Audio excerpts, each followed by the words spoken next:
कहते हैं कि राजनीति में महत्वाकांक्षा कभी कम नहीं होती और शायद यही वजह है कि बंगाल चुनाव में बिहार के अलग अलग राजनीतिक दलों की तरफ से किस्मत आजमाई गई। खास करके अगर जेडीयू की बात करें तो जेडीयू अपने आप को केंद्र स्तर पर विस्तारीकरण खुद का करने के लिए, पार्टी को केंद्र स्तर की पार्टी बनाने के लिए हर वो संभव प्रयास उनकी तरफ से किए गए, लेकिन हालात तो ऐसे सामने आए कि जेडीयू अपनी जमानत तक नहीं बचा पाए। उधर अगर हम की बात करें तो हम भी एक भी सीट पर 1000 वोटों से ज्यादा नहीं ला पाए। क्या हुआ था तमाम राजनीतिक दलों के साथ, क्यों वो अपनी जमानत तक नहीं बचा पाए, पूरी खबर जानिए इस पूरी रिपोर्ट में। हमने पश्चिम बंगाल के चुनाव में ताल ठोक दिया था। जेडीयू ने तो शुरुआती दौर में 75 सीटों पर चुनाव लड़ने का मन बनाया, लेकिन चुनाव आते आते 45 उम्मीदवारों को ही जेडीयू ने मैदान में उतारा।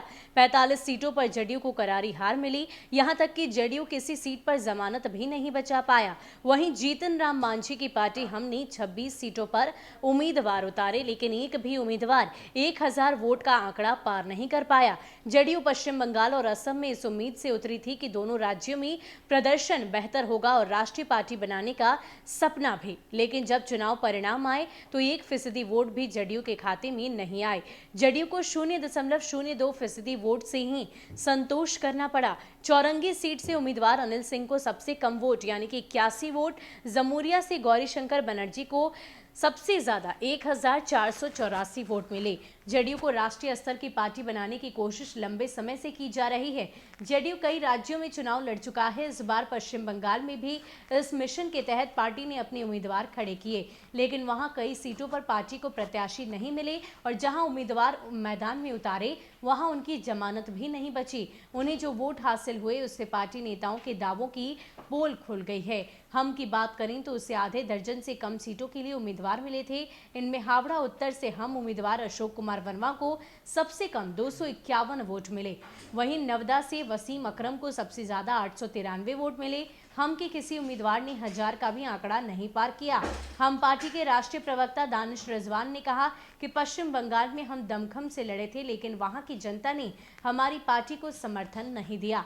वहां की लड़ाई 2 ध्रुवों में बट गई थी। बहरहाल पार्टियों की तरफ से वजह जो भी बताई जा रही हो, लेकिन हकीकत तो यही है कि पार्टियां अपनी जमानत तक नहीं बचा पाए। फिलहाल बंगाल चुनाव खत्म हो गए हैं और जेडीयू की बात करें तो जेडीयू की तरफ से लगातार बिहार विधानसभा चुनाव के बाद से हर वो संभव प्रयास किए जा रहे थे, यहां तक कि अभी भी वो प्रयासरत हैं कि पार्टी को केंद्र स्तर की पार्टी बनाया जा सके। फिलहाल आने वाले भविष्य में ही इस बात का अंदाजा लग सकता है कि जेडीयू आखिर केंद्र स्तर की पार्टी बन पाएगी या नहीं। फिलहाल के लिए इतना ही। ज्यादा अपडेट के लिए आप बने रहिए न्यूज़ फॉर नेशन के साथ। नमस्कार।